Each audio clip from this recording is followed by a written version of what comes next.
What is up, guys? Welcome back to Bitcoin Audible. I am Guy Swan, the guy who has read more about Bitcoin than anybody else you know.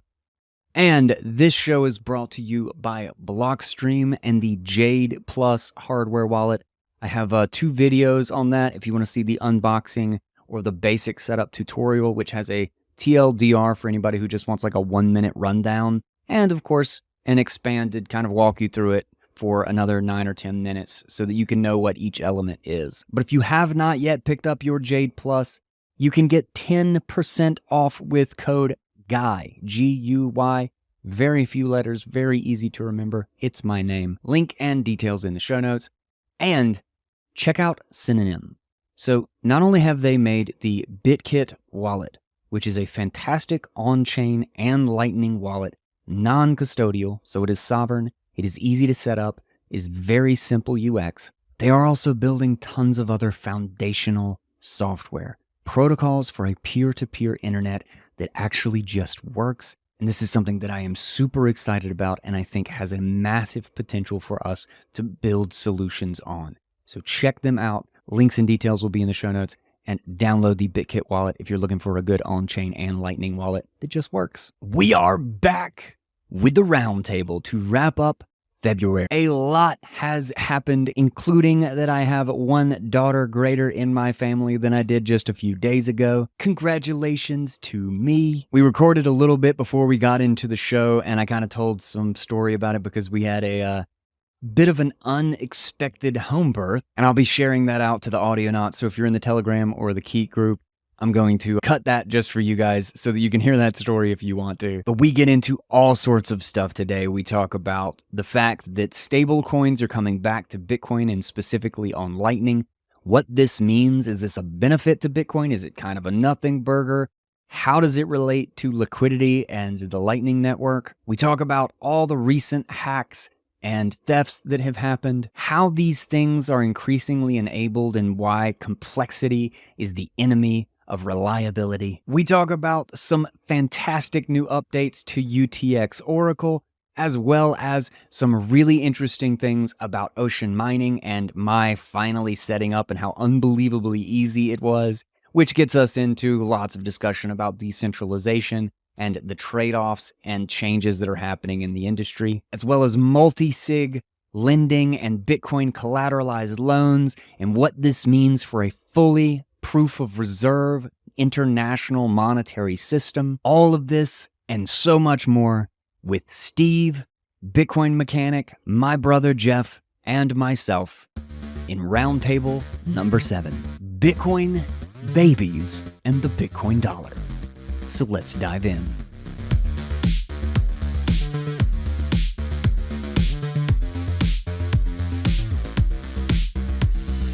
Should we do the thing? We should do the thing. We should do the thing. Welcome to Roundtable 7. I'm a newly second baby daddy. Bitcoin babies. Bitcoin babies. I got a baby girl. They say there's not enough. They say there's not enough women in Bitcoin. I'm fixing that. One baby at a time. You know how we have all these like Mt. Gox is going to sell FUD, or like, you have these perennial things where it's like there's going to be a big sell event. Mm-hmm. I was thinking, you know how people keep talking about making more Bitcoiners by having kids, and then those kids are sort of, what happens when all the like Bitcoins we put aside for our little kids when they turn 20 and they don't understand or respect it at all, and they just sell it? Oh no, it's gonna be like a baby boom, like it's gonna be Mt. Gox 2.0. Is that what's gonna be? Right. I have this thing. Yeah. The Can you guys Bitcoin hear me baby, okay, by the way? Boomer. Can you guys hear me all right? Yeah. I have this You're theory right. that there's a male version of the helicopter mom, and it's the helicopter dead dad who like wants to dictate how his inheritance money is going to be spent for like decades after he's dead. It leaves a set of instructions and a bunch of time locks. Exactly. I'm totally doing that. I'm doing that for both of my kids. You thought you were getting Bitcoin. This would be We're going to covenant right? this to Vault to infinity. Oh man, so baby has basically taken up all of my focus and thinking. But there has been a lot that has happened this month. And I'm just curious, what have you guys been? I mean, I don't think any of you guys had babies. So not super relevant to y'all, but what have y'all been up to? What's happened in your world in the month of February? Mechanic, if you want to kick us off. Oh, so last time we spoke, I was in El Salvador, and there was that big announcement from Tether saying they're going to use Taproot assets to move, dollars around on top of Bitcoin. And there's been a bunch of analysis, and we spoke about it a lot then, even though they hadn't made the announcement yet. So we did kind of cover it, and I think I sort of tether pilled myself in that time, thinking there's just so little use of Bitcoin, the payment network, and so much use of it as Bitcoin, the gold 2.0, that it's kind of gone out of whack, and you can't have one without the other. We know that. But yeah, the announcement followed like 2 days after we recorded last time, and everyone's trying to figure out what it means and stuff. And to me, I think ultimately my conclusion is it's basic from a raw Bitcoin standard point of view. It's basically a nothing burger. I don't think it really makes that much difference to anything from someone that's just stacking sats and just, using Bitcoin to pay for stuff as Bitcoin as and when they can find a merchant that actually accepts it, which is almost never. So basically that. And then other than that, I went to an amazing conference, the Heat Punk conference or summit. Oh, did you? Yeah, that was. I great. got invited to that one, but I was like, I'm gonna have a baby, so that's man. Those are my favorite kinds of events because there's only ever like 100 people at them, and they're all just the best Bitcoiners ever. It's the complete opposite of like Bitcoin 2025 in Vegas or whatever, where it's just going to be 90,000 people that are all just like complete shitcoiners and just, and that's just awful and depressing. So it's the opposite of that. If you can't stand the like large corporate Bitcoin space with all these politicians getting involved, the opposite kind of conference exists. And it's one where you just have like 100 people and everyone kind of knows everyone else and everyone is just at the front of what it is. So this one was just all about home mining. Were you at the Bitcoin Standard podcast in Mexico, in Ensenada, the year we went? I think so. I mean, I've been to it. 2021 was the year I went. Yeah. Yeah. That was a blast. How did we not hang out that much then? I kind of felt bad because I feel like I feel like he lost money on that event. He did. But yeah, he for sure did. Yeah. Yeah, but it was so much fun. Because it was basically just the speakers there talking to each other. Yeah, it was basically like, okay, you go on stage for a bit. All right, now I'll go on stage for a bit. And then one of us has the mic to talk at the other Bitcoiners. Yes. It was, we just swapped in and out of the audience. Yeah. I was just there watching other people, and there was like one time when like we were just casually, it was really unorganized. And I remember there's this one point that there was like this we just made this makeshift panel from the group of speakers in the audience to just get up on stage because like there was like a gap and like we had nothing set up or something. I was supposed to go. There was supposed to be some sort of Bitcoin event here in Montreal, and which I was supposed to be back home now, but I messed up my flight, and so I'm here. I was here for an extra week, but I was supposed to go to this Bitcoin event here, and they like postponed it until June, and they changed the name. It's not even like I think they're trying to get more normies or something, and they changed it to some sort of like kind of financial name. It's still, I think it's sponsored by Bull Bitcoin and some other people, but I don't know. It's kind of sad. Yeah, I wanted to go, but the weather's been terrible here, so that's probably why. It's interesting you brought up the whole tethered on coming back to Bitcoin thing, just because that is one of our big news items. And, I don't think it's totally a nothing burger for two reasons. One is just generally for Bitcoin it is a positive use as Bitcoin for a timestamp and ownership system. And I think that's at least relevant to the discussion of like how Bitcoin is used. And kind of in Well, it's the gonna be used vein of in what we Lightning. talked about. Yes, It's gonna be used in that's the other Lightning thing is channels, that right? it will benefit the liquidity and Yeah. movement over Lightning really, really well, because it will mean that like I'm fulfilling dollar-based payments through my Lightning channels without having to do anything, because it's an auto swap at the ends. So all of the liquidity that is already there, it's literally using Bitcoin as a settlement instrument for fiat payments, which I have always thought was intuitively the first way it would get built out, like it would start to It's like mature in the Jack exact Maller's same way that thesis, right? oh yeah, the potato chip or peanuts thesis, whatever whatever his Peanuts. analogy was. You're allergic to peanuts, but you want M&Ms Exactly, or whatever. exactly. Yeah. It's that, and then it's also like the analogy I always like to use was the internet was that, your grandmother who still insisted on using her analog phone started using the internet for years without realizing it, because her credit card payment that used to, shunk to the bank, and her checks and all of that started happening over the internet. And then her analog phone went to a local hub that converted it into packets, and went to California, then reconverted at the other end. And so she's still using her corded phone, but 99% of that communication is not analog anymore. Yeah. I agree with it's Pete Rizzo's argument, but genuine. It's the argument that if you scam people with JPEGs and NFTs and stuff on Bitcoin, they will get scammed, but then they'll become Bitcoiners after that. It's that argument, but actually genuine. Like, people are going to use Tether because they need the dollar. Yeah. Like, and then they'll stay. Yeah. Then the other reason I think argument. it's significant is largely a investment perspective one, is that it's another huge nail in the coffin of shitcoins, that you need some other blockchain and some other bullshit token in order, because you've got to do stable coins, and you can't do stable coins on Bitcoin. And it's like, well, yeah, you can. And like, you can batch them in a taproot tree so that it doesn't matter. You can issue hundreds of thousands, millions of transactions and units inside of a single transaction, and then do hundreds of thousands and millions of transactions from one UTXO to the next, because of how Taproot works.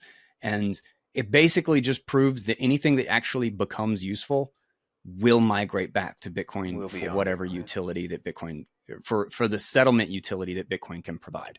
I'll say something like that's like uncharacteristically bitchy, but there's kind of uncharacteristically, like, you don't.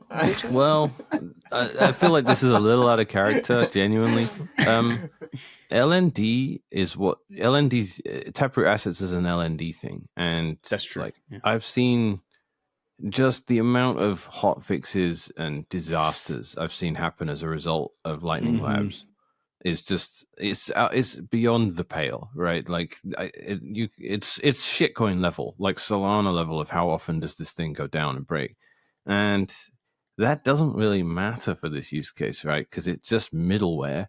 Like, wherever the Tether end up is where they are, and that's kind of all that matters, right? Like, that's why they've been able to use broken things like Ethereum and Tron for ages, because it doesn't really matter if those networks die. Doesn't matter. We still know where the Tether is. They just bounce from one to the next. It's like, it's been so completely arbitrary, and I think it will reinforce the separation, because this market cycle, the last like 4 or 5 months, with the run to 100,000, market cap of Bitcoin has divorced from crypto. And I think this is going to accelerate and continue that trend. And then with the dilution of the meme coin space, and like one blowed up 2-week scam after the next, to the point like the longevity of these things has shrunk. So, I mean, like, just chopped down to nothing, like days from what's the pump to exchange dump, that just got hacked? Bybit. Yes, we actually have a bunch of hacks to talk about, so we'll bring that up in just a second. But if you wanted to, what I was going to say is that does like, since it was through Ethereum smart contract or whatever, isn't this kind of like proof that what the Bitcoiners have been saying, the attack surface and all of that is like, it matters massively a lot. important, and And then of course they're gonna like they were talking about reversing things. Did that happen, or is that I don't know. Like right now, the Ethereum Foundation is debating it because it's like discussing North it? Korea The or fact that it's a something. debate is pretty much a proof that like that it's all Yeah. bullshit. So And it's all proof of stake anyway. So like they can just kind of arbitrarily do it. Like, they don't even have to, it's not like they have to mine for 10 days or something like that and get, a ton of organization. Can you sum up for me the difference between proof of work and proof of stake? Because I have some conjecture to offer in that regard. Okay. Like you don't, not Yeah. as if you don't know Yeah, it, like, but what just is for it? the general audience kind of Because I have like a perspective on this, and I just feel like, thing. well, no, it's not a trap. I just feel like, am I defining it in a way that makes my point sound good when it isn't really good? So I'm asking for like, am I, Okay. like, what do you think it is? And then I'll ask you my follow-up it's question. essentially just political consensus of the people that are designated as having Pretty enough much. to be the ones making the decision, right? And it's why they also have to go through so many hoops to have like secondary and like, oh, you have to do this and this, because um the keys don't go anywhere. Like if I own 80% of Ethereum today and then in 10 minutes I sell it all for Bitcoin, I still have the keys to 80% of Ethereum. It's just, 2 blocks in the past. So like you can have these, I can't remember what they call it. It's not like dead keys, but it's something like that. These old key attacks where you don't even have any stake anymore, but you could still make a totally alternative blockchain using those keys in It's which essentially you a still double own spend, them. and yeah, It's essentially a double spend. So that's why they have checkpoints, is so that you have trusted checkpoints that say, well, this is the official, so you can't roll back past this. And it's why you have like these layers of trust and like pretend decentralization on top of it. But it is essentially the amount of Ethereum you own is what allows you to determine what the history of Ethereum is, or this is the history of your proof of stake coin. You Right. are the one that gets to sign based on your 10% stake that this is the next block, and then you have a randomized thing that determines whether or not it's you that gets it or somebody else, which causes them to have to do another kind of like duct tape band-aided thing, because if you can fake the randomization, you can actually turn it back into proof of work by brute forcing the randomization until the random is in your favor by doing it over and over again. And then you have this backdoor, like not even public proof of work that's going on that makes your 10% behave like 30% on the network, which was like a problem during a whole course of the creating of this brilliant proof of stake system that they have. Is like, well, how do you mitigate it turning into proof of work again? So yeah, it's a bunch of mess like that. But the general idea is that the more you own, the higher likelihood that your version of history is accepted. And then you have to have the majority of the keys agree to change it. But that means that if you have 60% of the keys and you have a trusted signer who's signing checkpoints, you can just jump back 5 days, re-sign it, re-sign the checkpoints, and republish it, like rebroadcast, and everybody has to accept it. Whereas in the case of proof of work, is that if you don't, like, the nodes just care about the proof of work. Like they don't care about anything else. So checkpoints, whatever, like suck a dick, get the most proof of work. Let or me not. let me jump forward to what I'm Mhm. trying to what I'm even trying to say with all this is there's a theory that accompanies proof of stake, which is, why would someone that owns all that stuff do anything that would ever undermine the value of what it is they're holding?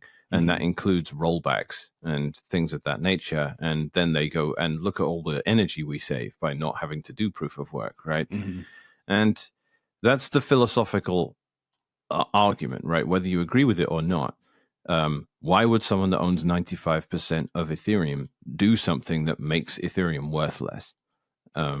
And of course, like, that's naive, right? Because if you own 95% of Ethereum, you're very visible on the world stage, and someone's going to come and hold a gun to your head, and we know that.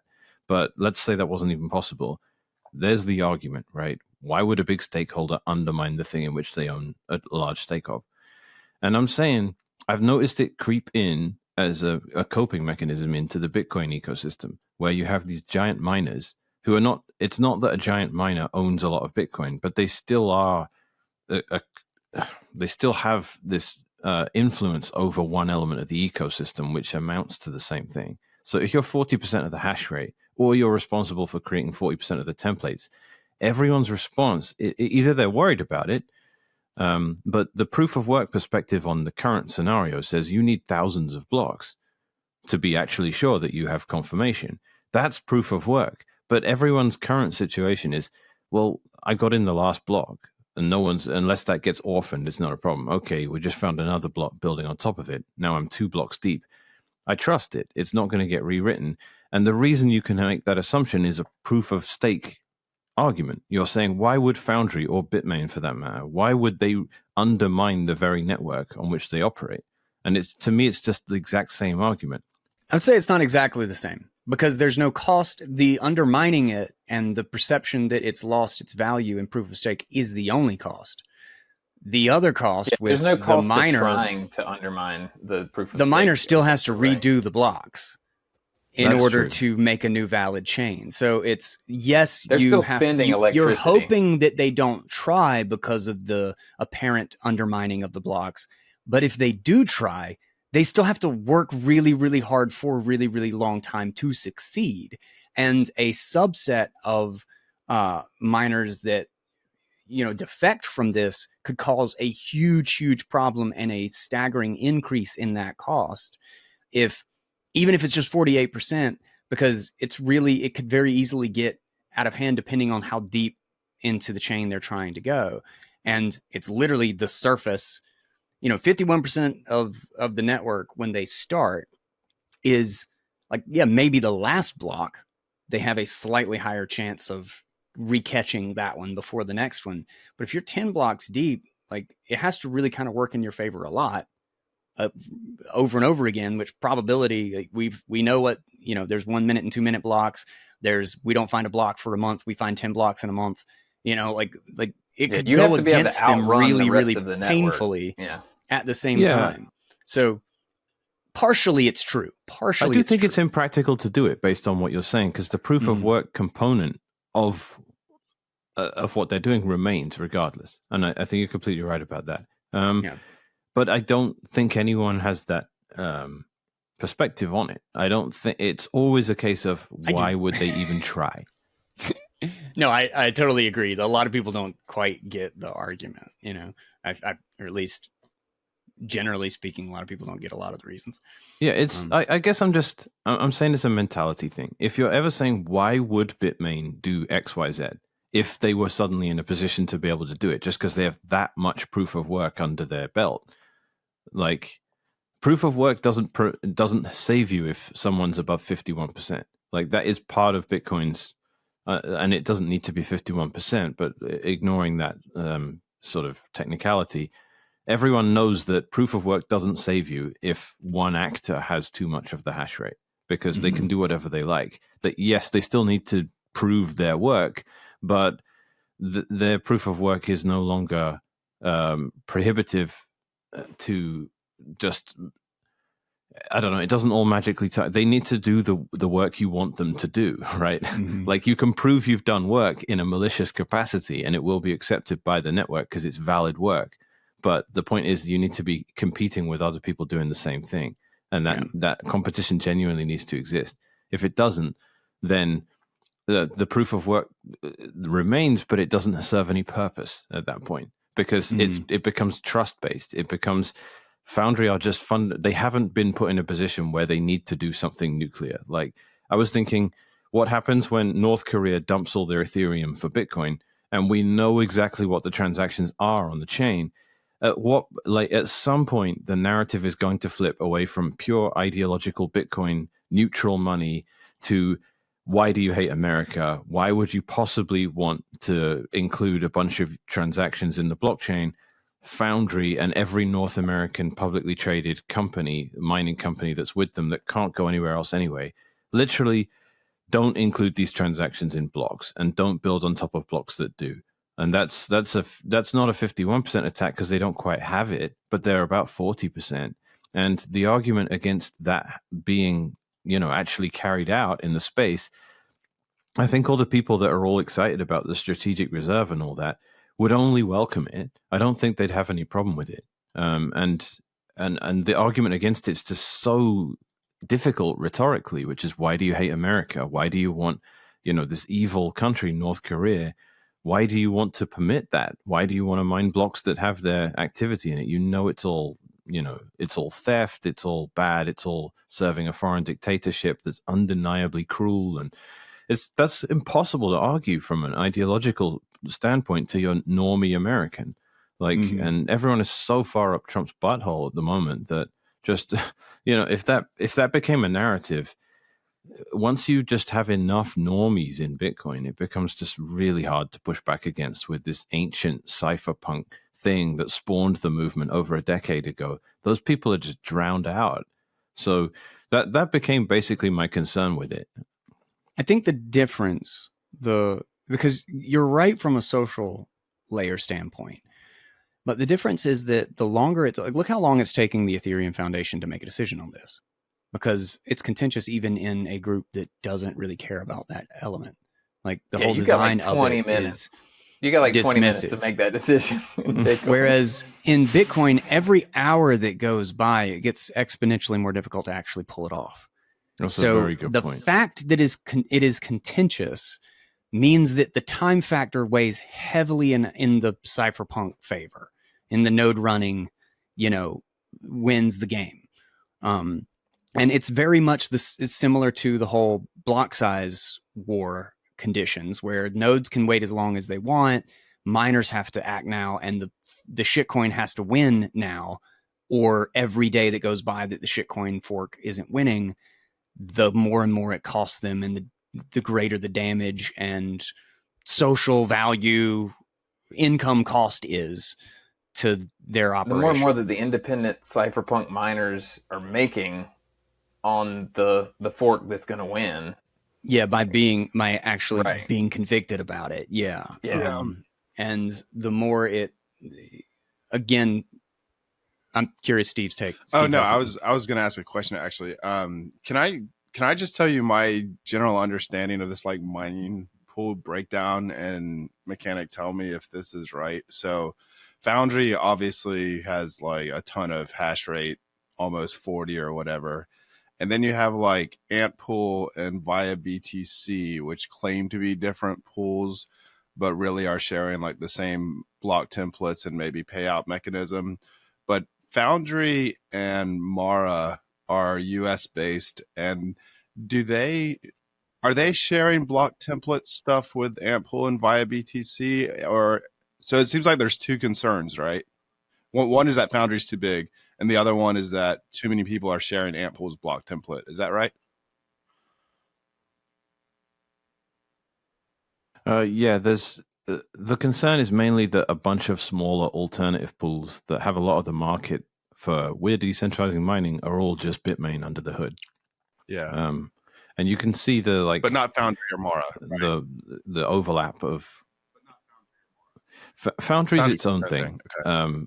Somewhat. I mean, there's a bit of nepotism because they are a big reseller of Bitmain equipment, or at least they used to be. There's been a bunch of change of like border tariff stuff, so I don't know if that's still the case. But yeah, Foundry do their own work, and Mara do their own work as well. Mara is totally independent, not from U.S. state stuff, but still just nothing to do with Bitmain as far as I can tell. So you're still more concerned about the block template thing than you are about like Foundry being too big, or are you like sharing in those concerns?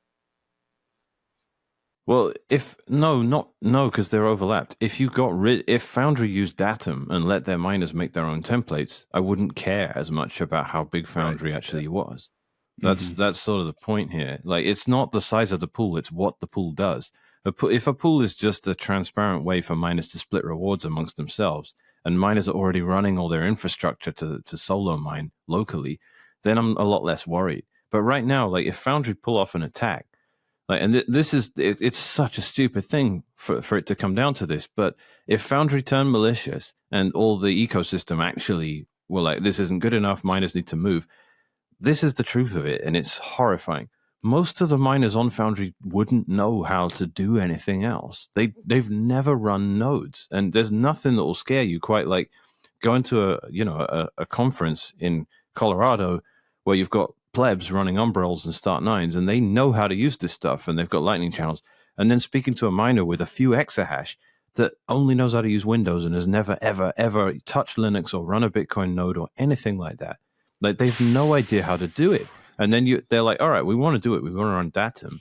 And then So you'll wait a spend minute. like, How are they making money? Like, if you've only used Windows and you don't have the technical knowledge, like, isn't mining enough of a competitive thing? Is it just because they're getting like fiat funded, or So much packaged software that they can just plug in, and but I mean, typically you the have to have software good is a energy, Windows right? laptop somewhere in the facility with Foreman running on it. That's the ThinkPad? typical setup. Is it a Dell? But I mean, well, what I'm saying is that in order to make money mining, Dell. you have to be I mean, it looks to me like I guess you could understand that. I guess we need very cheap energy, and that's all that they have been focused on. But it seems like you have to have some knowledge of technical things to be in a position to like I don't know, like what's the upstream data or whatever, like how do you like you can't it seems weird that you would be a miner and not be capable of a miner that would be profitable and not be capable of understanding all of this stuff. All you need to make the miner work is the level of I set up a router in my house, and you can easily hire somebody to, well, it's as far as like the software and like the technical side of it, the real skill set is power and data Yeah. center. Like how do Okay. you get enough machines hooked up and don't Yeah. blow fuses, and how many do you Okay. know how much amps that's going to need, and where's your power source coming from? So like it's very much it's closer to blue collar than it is Okay. IT. In Well, that's what I in was my thinking. opinion. It's kind of like, so it's kind of like the guy that asked what our friend Skylar, who's running miners to dry his slabs. his lumber for the Woodwork. furniture he Yeah, makes. yeah. And the power guy that comes to replace his or to upgrade his transformer was like, wait, so you're telling me I could buy one of these machines and hook it up here and it'll pay me money that my wife doesn't know about? And he's like, yeah, we could do that. So I mean, I guess if you know that guy knows, what the power setup is needed, but he doesn't have the technical knowledge to run a node. So I guess that's Yeah. I guess the important point is it's on a giant scale. You can't hide an elephant among ants, right? To Mhm. quote Max Hillenbrand, and it's on a giant level. You can't use Bitcoin permissionlessly if you're consuming multiple megawatts of power, because you exist. Like, it's not like running a node, which you can do pretty invisibly. So these guys aren't interested in interacting with Bitcoin permissionlessly, because everything they do is at the leisure of the state that they're in. So if you're a massive miner, if you're Michael Saylor, you own Bitcoin because you're allowed to, not because you did it without anyone knowing. You can't buy hundreds of thousands of Bitcoins without needing permission from the state that you're in. It's just the reality of being that large. And so the permissionless elements of Bitcoin are of no interest to these people because they need permission to do what they're doing. Like, they might have a side operation, but ultimately, like, who cares? Like, if from their perspective, who really cares? Like, Well, the flip side is that creates the incentive for the political incentive to like keep things open too. I think that's why kind of the state enters the game theory, and the jurisdictional arbitrage is actually, and distributing among different jurisdictions is actually where the game theory is most interesting, and also most, like, we don't really know exactly how it plays out, because it's about any one jurisdiction having too much influence such that other jurisdictions have to do what they say, or have to basically fall in line. and that division among different states in what, like, if there is no exact consensus on what every state or individual jurisdiction should do with their miners or with their Bitcoin holders, and there is enough disagreement at a global scale about it, and Bitcoin is globally distributed enough, well, then nothing that any one jurisdiction will do will matter enough. Like Michael Saylor could, even though with permission of his jurisdiction, quote unquote, specifically, anybody with over, $30 million doesn't really have a jurisdiction. They can go to a different place in the world and live and under a different set of rules and under somebody who is, like, the number of people who could just move to El Salvador if El Salvador just ended up being the most beneficial and friendly place for Bitcoiners. Well, even just on quite paper. High. Yeah. I mean, yeah, even just on paper. Like, there's a lot of people. There was I think it was a Chamath, or maybe it was Balaji or whatever, was talking about like once you're like a certain amount wealthy, like, countries don't really matter anymore. Like, you're not really, you can just kind of go or be on paper wherever it is that's best for you.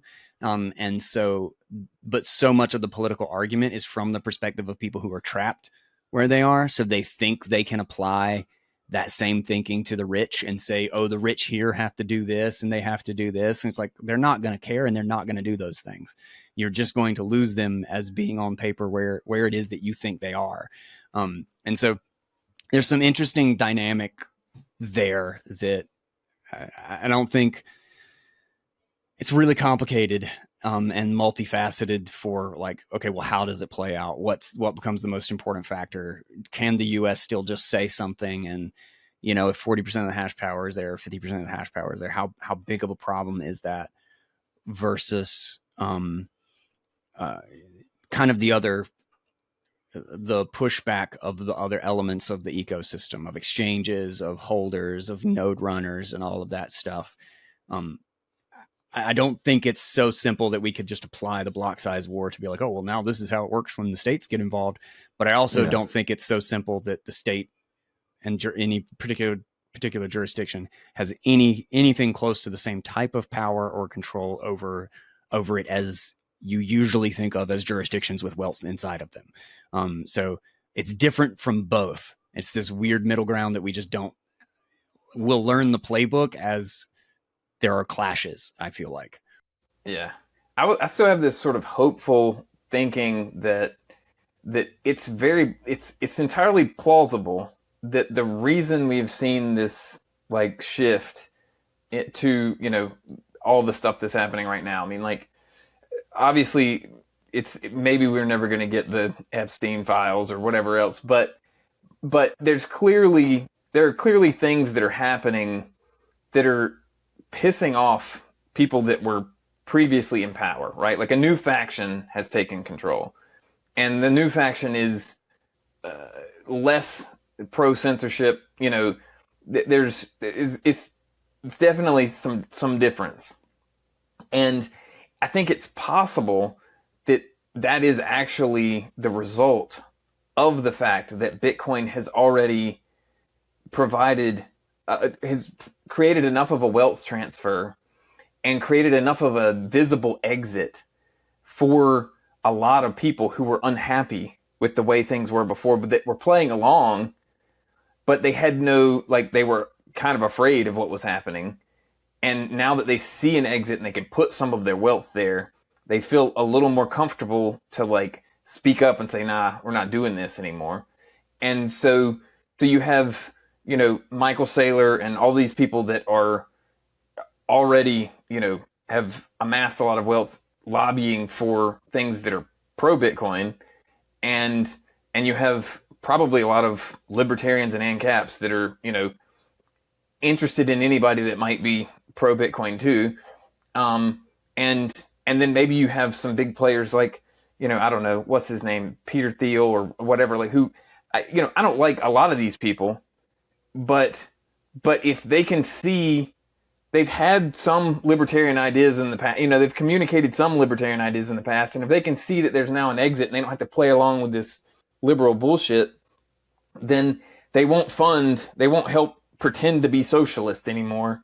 if they can, see some way for things to move forward in a different fashion. That doesn't mean they don't want control, they don't want power. It doesn't change anything about human nature and the fact that they're still, want to be important. But if they can already see where the tide's the tide's turning, or where the wind's blowing, and they can be like, hey, I'll buy Bitcoin and we'll have sound money that the government can't take from me. It seems like that's an argument that this shift might actually be the beginning of something that's more sustainable and not just some sort of new political volatility. And that would mean that a lot more jurisdictions are going to be Bitcoin friendly. Just because Bitcoin is such a strong economic force that it basically it's just like, police seizing miners in Venezuela and then turning them on themselves. Like Bitcoin has such gravity that it doesn't matter. Like, you can say it's illegal, but the government's still going to participate. Like, everybody wants Bitcoin. Yeah, it was banned in China, but 20% of the hash power is still quietly coming from China. Right. Well, that's nuts, man. That's even the case. Yeah, I do appreciate the perspectives you guys are offering here. And Guy, what you said, it is genuinely, it undermines some of the paranoia I've sort of developed around it. And I appreciate that, because it's true. It's not as easy as you might think to come along, even if Bitcoin becomes really centralized in some aspects. Like, you have these horrible things creep in, like centralization of templates, and obviously two massive pools responsible for like 70 or 80% of the hash rate, and jurisdictional capture and regulatory moats and all that, and like masses of KYC purchases, all this stuff. Bitcoin does surprisingly well, even in that kind of environment. It's just that's sort of its own problem, I guess, because you do eventually end up with it being so bad that it really does start to weaken the system overall, because everyone just gets too comfortable. And I guess are datum blocks still growing? Is it increasing? Yeah, they're rolling in since the beginning of the month. How many have we had? 1, 2, 3, 4, 5, 6, 7, 8, 9, 10, 11, 12, 13 datum blocks in the chain this month, which is the slowest amount of increase in datum blocks is still creeping in the right direction. Like, as long as the trend is up, then you got to assume that Bitcoin's shift is going to be slow. For as long as I delayed, I was kind of like shocked at how easy it was to just point it at Ocean, because like I didn't want to, like, I'd plugged everything back in. I ran a new Ethernet line to where the miners and stuff are going to be hooked up downstairs. But I was just like, man, I just don't want to get into it right now. We're going to have a baby. I'm trying to get the house in order. And then when I finally did it, like it was easier to do it than literally trying to remember what my password to my router was. Like, I just because you have to log in, like, it's local. So I just punch in the IP address, which I've already got like saved in my password manager. So I basically just like begin to type it in, and then I just click go. And then when I realized I didn't even have to make an account, and I just put in an address for my username, and then just pasted in the normal URL, and then rebooted, and I was like, oh shit, I'm on Ocean now, I guess. Yeah. So like I was like, oh well, Jesus Christ, I like didn't do this for 2 months, and I just kind of like did it on a whim while I was eating a snack like in front of my Linux machine, and I was like, this was so stupid. I'm still not running datum, but it was a lot easier than I had suspected it was going to be. You could run datum in 1 minute, because the default settings, it basically mirrors Ocean. So from your miner's perspective, you just change the pool host to like 192.168 whatever. That's it.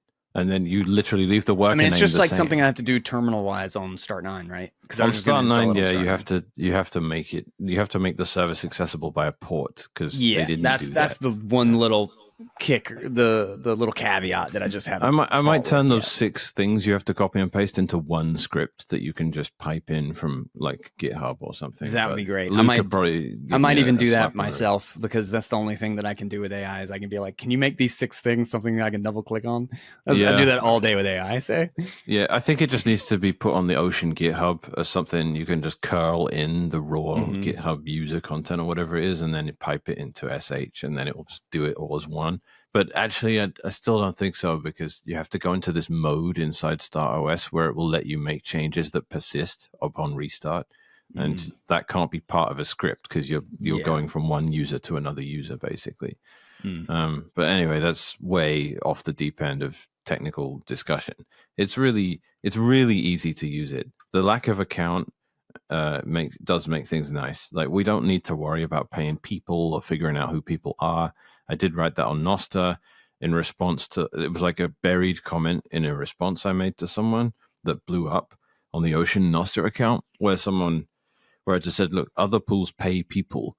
Ocean pays Bitcoin addresses. It doesn't matter who mines to those addresses. So if there's a charity you like, or you want to donate to Samurai, all you need is a Bitcoin address, and you put that in your miners, and then they will get Bitcoins. And that's the end of it. So that's fun. And it's a good new concept, and it has deep ramifications, because it means as an entity, we don't have to start conducting invasive things I hesitate to use the 3-letter acronym we all know about, because it invites problems. But frankly, we don't know who our miners are, and we're not obligated to know who they are. And we don't know if 2 people are using the same address, or the thing is an AI mining to some address. Like, we have no idea, and we don't want to know. And that means we get to operate permissionlessly. And no other pool's set up that way. If you email another pool like, hey, I want my money, they'll be like, okay, log in and press a button. There is nowhere to log in on Ocean. There's no account. Yeah. That's got to be the way it works. But people don't understand that, and then they're like, look, I want my money. I only mined 3 sats, and I want you to pay them. And I'm like, well, we can't, and we don't know. How do we know that's you? And they're like, it's my address. I'm like, I don't. What do you mean it's your address? Like, I don't know who you are. And and people are just like, well, I switched from this address to the other address. I'm like, you could be anyone right now. You really could. Like, you could be trying to troll someone on Ocean who's mining to an address, and you just grab their address, and you're telling us you want to get paid out right now. How do we know it's you? Like, obviously they can sign a message, and that's how you set up Lightning. But again, that's the only thing we allow you to do, because it has we were thinking about having people set up Nostr stuff, and then they could have sort of a kind of account within an npub.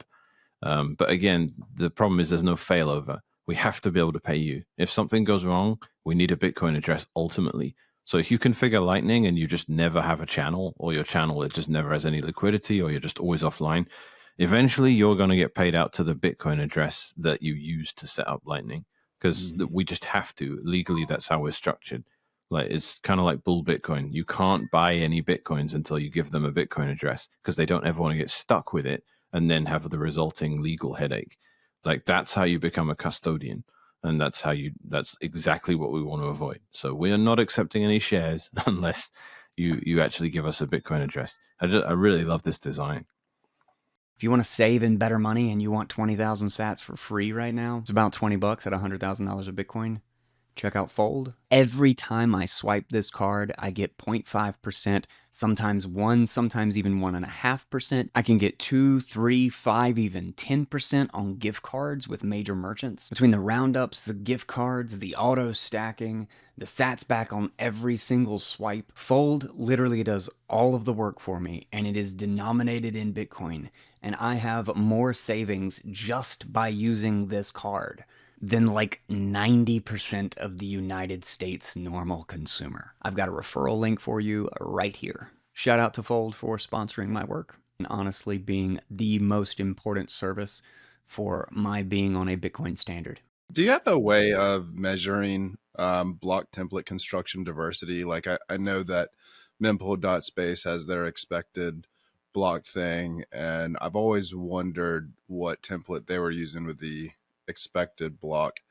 And but I know that miners that are just getting work or just getting the block header, And I guess if you could maybe look at the Merkle root of the block headers, then maybe you could do some kind of matching there. But how do you go about measuring the diversity of block templates? And like, do you guys publish some kind of metric on that? We don't. I mean, there's stratum.work and there's also mempool.space/stratum now. So people are starting to pay attention to this, but it hasn't really permeated the community much. Like, some people are starting to become a bit concerned that all the small pools are really just Bitmain. No one is really monitoring the work. But it comes down to like plausibility.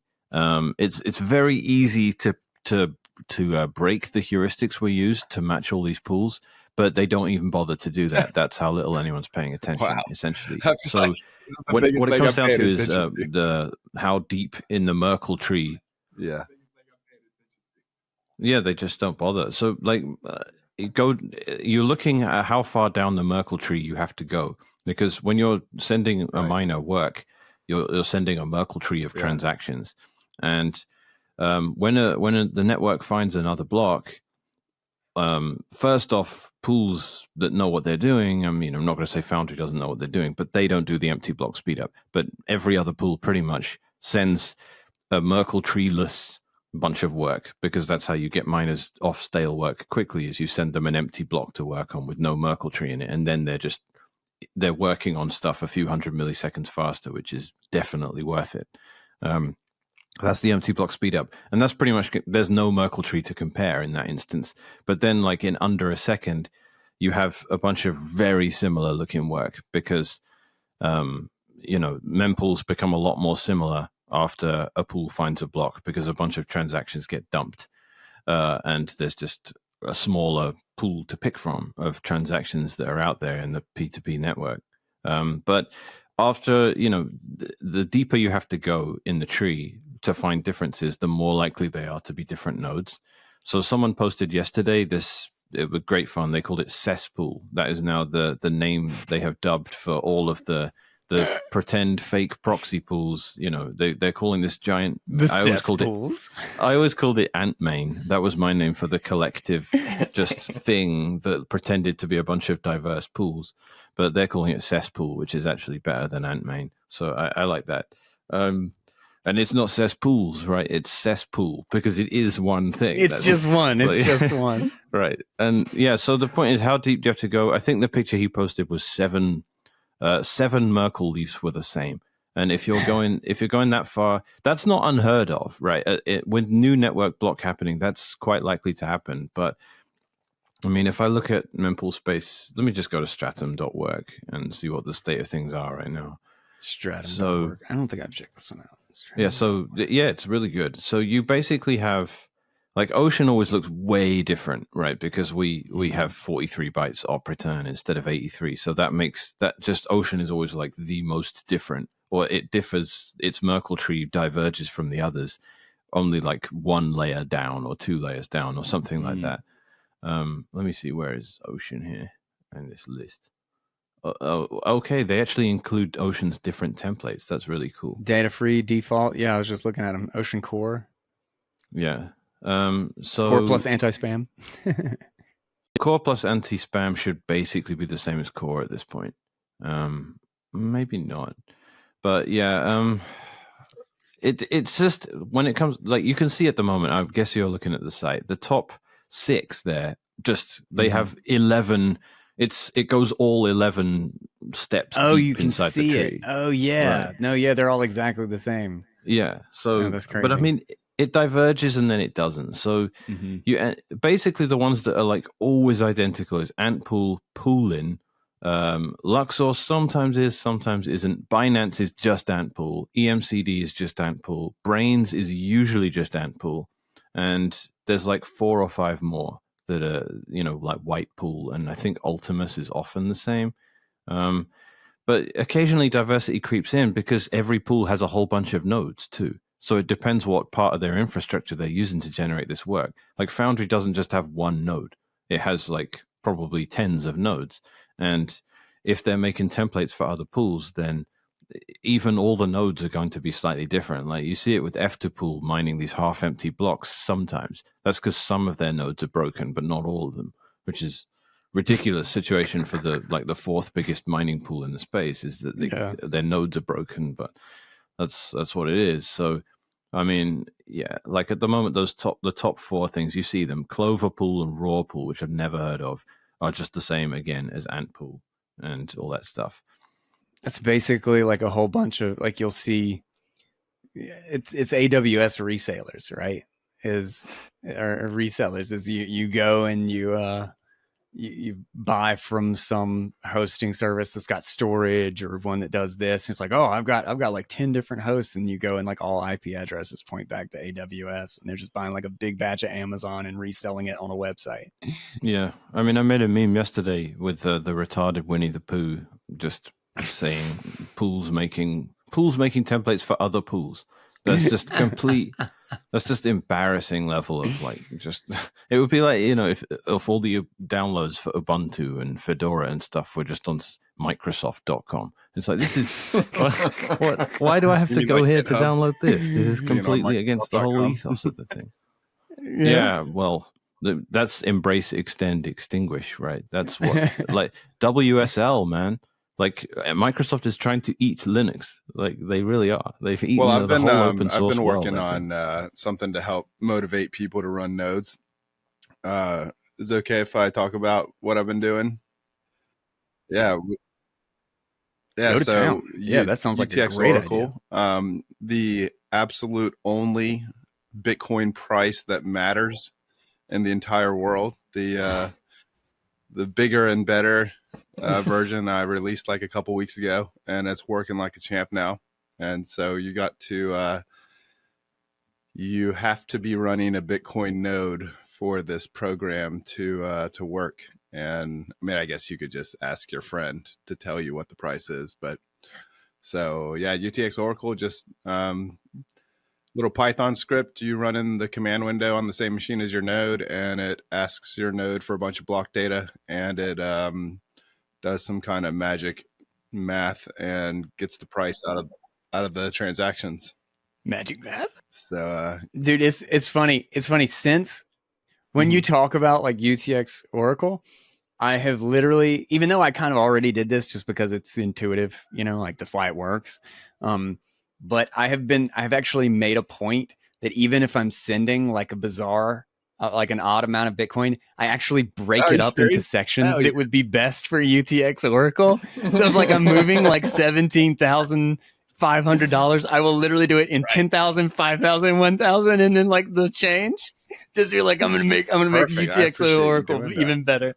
I mean, there's no way, like you think like it's like a force of nature. Like if you just think about, there's like what 50,000 people every day that are sending around amounts of US dollars.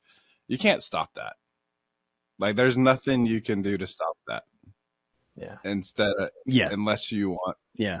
Yeah, it's crazy. I know. It's so funny that it works as well as it does. It's wild, dude. It's really this, wild. Like, I guess we're recording this on February 28th, and we had like some 10% drops. It handled those drops like a champ.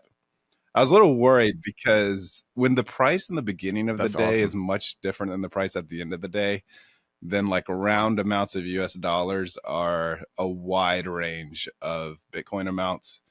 And so that the algorithm obviously likes it better if it's the same amount the entire day. But yeah, I've been handling those daily drops like a champ. What's awesome. The sampling like? What is it? How quickly does it respond to the drops? Does it update per block? It's like just an to average keep things blocks, simple, right? I'm just providing a daily price, and yeah, there's no way it could work on one block. Okay. What I could do. Well, that's what I was curious about. Can you do it in like hourly blocks, or like I didn't know what the if you need the hourly Bitcoin price, then you've got a lot of work to do on your time preference, and you're probably not a good candidate to run the Oracle. I should maybe just make a monthly. Actually, maybe I should go the opposite direction That way it would absolutely be sure. No, I could do a rolling block thing where just updated every block and did the last 144 blocks, or it'd probably work with the last 100 blocks or something like that. But yeah, it definitely needs it needs to call in quite a few blocks from your node. So it takes like 4 or 5 minutes sometimes to run. Right. Well, it's actually really cool because the fact that it works better over the longer time period, it kind of works like this little, almost like this pseudo futures contract for the time period, so that you're kind of incentivized if you use this. Like, let's say you programmatically used UTX Oracle or UTX Oracle to like connect to a smart contract, and you just did like a hash of the output of the software or whatnot to pay something out, and like Jeff and I are gambling on something or betting what the price is going to be next month, is that you're actually kind of incentivized to do a larger time period and like a longer term contract. And it would be a great way to actually get around, if you're like overseas or you don't know who or what it is that you're doing. It's like, well, if you use UTX Oracle, it doesn't matter. It doesn't matter what anybody is doing or where they're from or whatnot, because like we can just use our own nodes and we're going to come to the same conclusion because we're using the same. We're using the exact one same day data. People are going to realize this, that there is only one price of Bitcoin, and that's the UTX Oracle price. Every other price is a third party price. It's I mean, so you know who had a price of Bitcoin? FTX. Guess how much Bitcoin FTX had? So what was that a price of? How well did that work? What was that a price of? What you? was even being exchanged? Like when you say like these exchanges have a price, what's that a price of? It's not a price of an on-chain transaction. I mean, it's like it's a price of paper something. I mean, Oracle's the only price.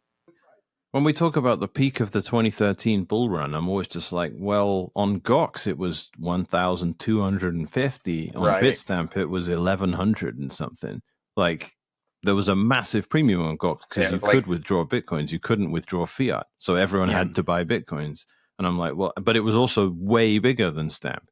So I still go by Stamp for the price, even though it's like no liquidity anymore. Just averaging nothing like what averaging exchanges isn't another problem. That's kind of, I mean, I'm it's partly being kidding. I know that UTX Oracle has got a lot of maturing to do and stuff, and it's going to be a while before it's really in the mainstream. But if you think about averaging exchanges, of course exchanges are going to have different prices. What is the right way to average them?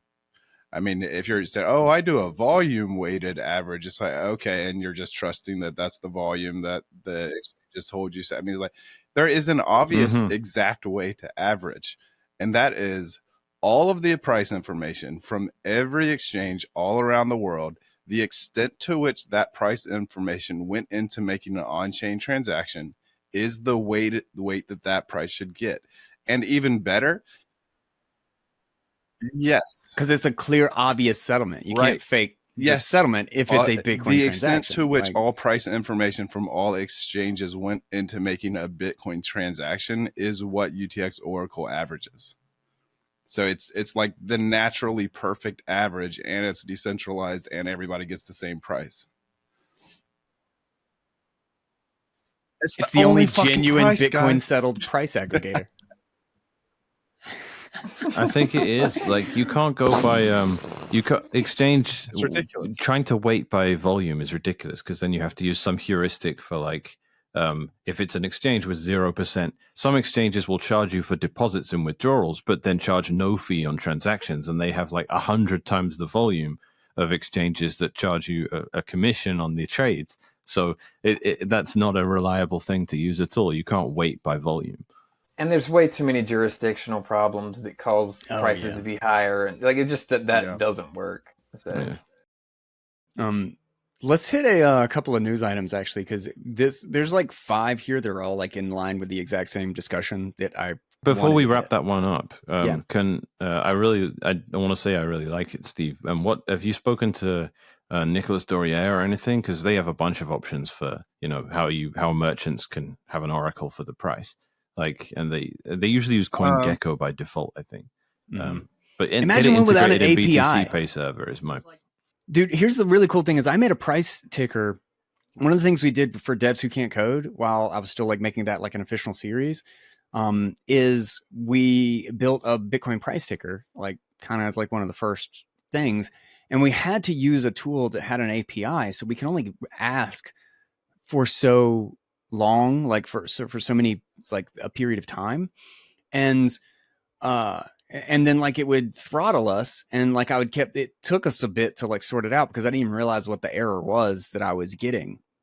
But it's so funny is that like if I was using my node, like I don't have like it's one of those things that you don't have to think about, like, do I have API access? Does CoinGecko let me do 5 calls per minute? And like all of that stuff is like, well, I'm just using my node to determine what the price is. I'm not asking a third party what the price is. I'm asking myself it's to huge, calculate man. it. It's It huge actually is a really big deal. Like it seems funny to joke about, but it's look, man, fucking big people deal. are hosting their own instances of mempool space on their own things, querying their own nodes, but there's still a price. There's still a US dollar price thing in that, and I think that's phoning home essentially. Like if you're looking up your CoinJoin in your own self-hosted mempool space, you don't want that to be like, oh, and the US dollar price of this super secret CoinJoin you did, which I just pulled from Coinbase.com, is $43. Like, no, you don't want that. So, like, yes, it makes perfect sense to do something like this. I didn't even think about that, is that literally integrating it into mempool.space is the best place to do it. I did not even think about that, but like that's perfect. You can have it like I have the option of asking Coinbase or whatever stupid shit, but like here's my UTX Oracle price right here. Love it. That's a great idea. And if you could really do the rolling price with like, you know, the last so many blocks, and have it indicate when it's like, ooh, the price, like put a warning, like, oh, the price may be falling based on like like some subset of that being, you just say it's like the daily out price. Of whack. Like this is the Well, yeah, but I'm just saying if you can put like, it should be possible to detect with like some subsection of the total blocks that you're using that, oh, the price may be volatile right now or something. You know, it might be falling, might be up. You know, it's if you can detect some sort of disparity between the total and the subset, you know, just to have a flag, and then outside of that, like you have a daily price, you know. It would also be really cool to be able to utilize that. Like if that became more widespread and like you had that available in mempool.space, it would actually be really cool to be able to make like a business contract for like using that as the price, because it would actually even out volatility. Like it, like the more settlement that actually occurred like that, because like there will be times where like I'm about to pay Johnny or like Hope or producer Dev or somebody that I'm working with, and then Bitcoin price plummets by like $3,000, right? And now I'm paying them a whole different amount, or it goes up by $5,000, and then like I feel bad because I was about to pay them this amount. That's why now I'm like, I just got a discount, you know, on like the amount that I'm paying them. And literally what we usually do is I'll send them a message and be like, dude, I'm sorry, I was a day late. I just delayed for 2 days because I was busy, and you know the price is like hugely different. Do you want to split the difference? And like we'll pay at like this marker or something like that. And everybody, you know, we've done this multiple times back and forth just so that we can settle in what seems like a fair way. But what's funny is that like the UTX Oracle would be the perfect way to kind of sort that out. Is just like, well, let's just do the daily UTX Oracle price. So if it falls $3,000 today, it's fine because the UTX Oracle price is still $2,000 higher. What is the website? It's utxo.live/oracle. Man, I'm going to suggest we use this at Ocean because people have, like, we don't have the US dollar mentioned anywhere on the website. That's another part of the whole, you know, leave us alone element of what we do. But obviously it's requested all the time. And I think Ian, our legal department's figured out a way that we can at least put it in the CSV downloads for people that want to get like worker history and payout history. The current UTX Oracle price is $84,552 on the website, and the one according to my Unchained thing is $84,600. So it's off. It's right obviously on. Like I have all these different platforms wanting me to write the integration for their platform. Like I guess Start9 hasn't, but like Umbrel and So right now it's like, do I really want to start working on this for other people? So right now it's just that Python script. You just literally just Python 3, UTX Oracle.py, and it runs. I haven't really set up any APIs or anything. So just so you know, like that's where the state of it's in right now. You can post about it on Nostramore, and I'll zap you, and I'll tell everybody to zap you for it. Okay, on news items. So there have been a crap ton of hacks, and I really wanted to get y'all's take on just kind of the general idea of what's kind of happening in that realm. So Coinbase, for those of you, if you might not even heard about this because there were other big things, but there's $65 million was basically siphoned off of accounts from December to January because of Coinbase spoofing. So basically convincing people that Coinbase was contacting them or whatnot, and then just emptying accounts. Then there's some Femex exchange had an $85 million hack, and the halted withdrawals and everything. And we're going to compensate and investigate and all that good stuff. No One's platform, $8 million via a Solana bridge vulnerability. There's another one around here somewhere. And then of course, Bybit got, 1.4 billion at the largest hack ever in crypto. Like even more than the DAO hack. Yeah, that is. Yeah, I think so. Yeah. Not obviously in Ethereum amount, not in like the amount of tokens, but the amount of like fiat value. Well, it's Ethereum. Did anyone tweet at them? Congrats on this. Seriously, yet? That's what we say to Ethereum people when they have good days like this. Oh my God. Congrats on this. Seriously. But it's $1.4 billion. This was out of a cold storage wallet. And this was this had because some of a sort of smart contract, crazy right? smart contract. Now I thought it was actually the smart contract was exploited, but it wasn't. It's actually dumber.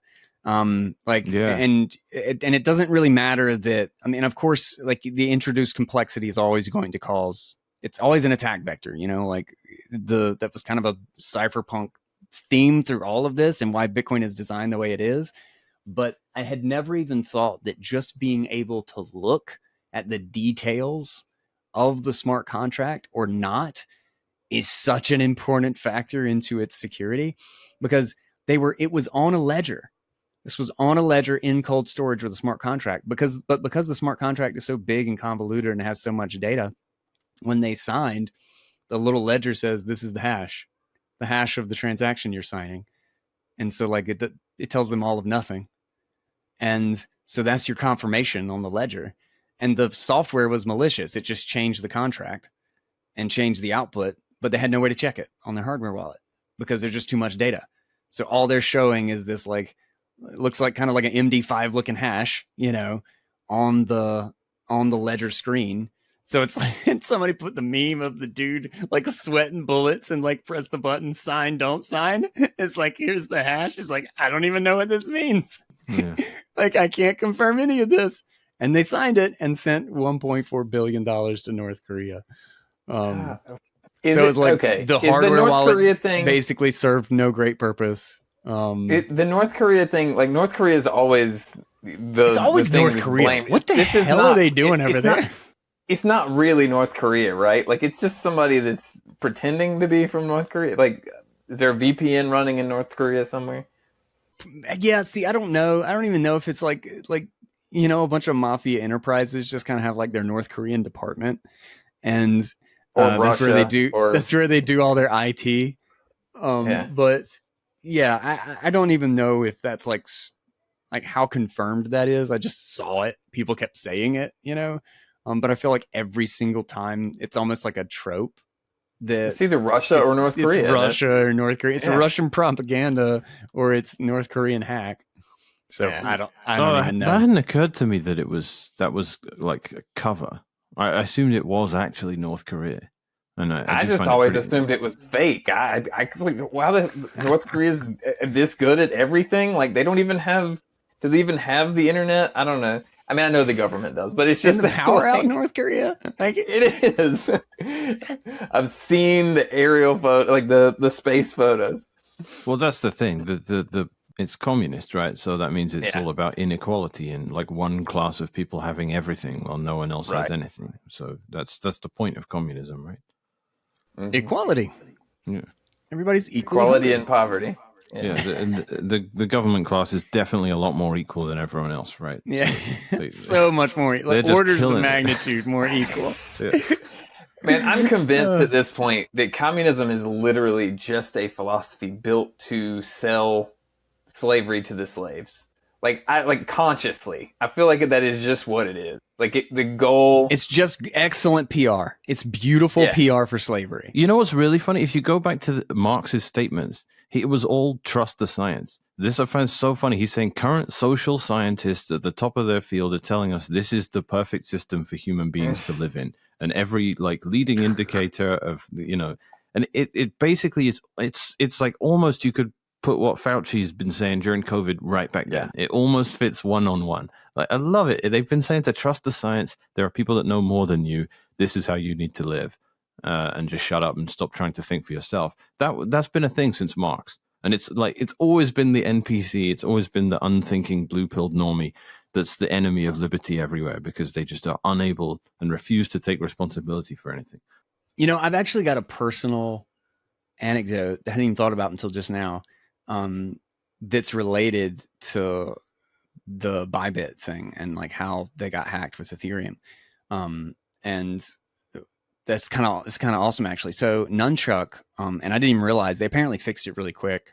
But they had a bug, which was a completely non-functional problem bug, but it was a really painful, visible, like a UI bug. Is that after they implemented Taproot, is the address that you were sending to would actually just duplicate your Taproot, your change address. So when I had signed to send a transaction, I was looking at the address and it was not the address that I was sending to. And at first I was like, oh my God, what is going on right now? Like, and I had signed it with the tap signer, which there's not a screen on the tap signer, but I hadn't broadcasted or anything. And I was double checking the details. And that's when I noticed that the address was not right. And it took me a bit. I deleted and re-signed and like I kept messing with it, trying to figure out what the hell was going on. Why is this address not showing up right? But then it struck me, it made me realize that it was actually the change address that I was looking at because I could go in and look at the details. So it looked like I was signing, the transaction was going to the change address and the change address was going to the change address. And I was like, okay, well, at least it looks like it's mine, but like, this is super suspicious that it looks like I'm sending all of this Bitcoin to one address that I don't really know. So what did I do? I said, well, I'm not going to sign it with my type signer. I just break out my cold card. And so I broke out my cold card and then just looked at what I was signing and it wasn't what was on the screen. And it was what I was expecting it to be. And I was like, oh, okay. And so I signed and broadcast and then I proceeded to forget. And then I just ignored the problem for 2 months and proceeded to continue to forget to tell Hugo about it for like literally 2 months. But apparently it was fixed almost like they caught it like really quickly and updated. And I just hadn't updated. But it was just funny is that like, I have better security than Bybit who is holding like billions and billions of dollars in Ethereum because like I can just check my shit on my hardware wallet and I actually bothered to check and I didn't even have a problem, you know, like it's just so wild. Like 1.4 We need more of them, man. billion. We need more hacks. Just poof. Things are going to get better. More hacks. Yeah. That's the lesson. More hacks. I really just want Coinbase and the ETF guys to just get absolutely rugged to pieces. I want hacks to be so common that when the ETFs could steal everything and blame it on a hack, and for everyone to think, yeah, it probably was a hack, just because of how many hacks happen. That's how much it needs to happen. You'd have so much good self-custody. Yeah. If 65 million was basically fished from Coinbase is what's being said. That's all just social that's pocket engineering. change for them though, man. So I mean, are they covering it though, or like are they No, I don't think they Covered So they're anything. just that was my sad question. users. Is Sorry. yeah, that's Jesus. AKA Better luck the next year. BlockFi. No, no. It's better when they put out some press statement that's like, "We'll give you a packet of chips if you return the stolen money." Like that was the BlockFi thing, right? Remember the market trade meme?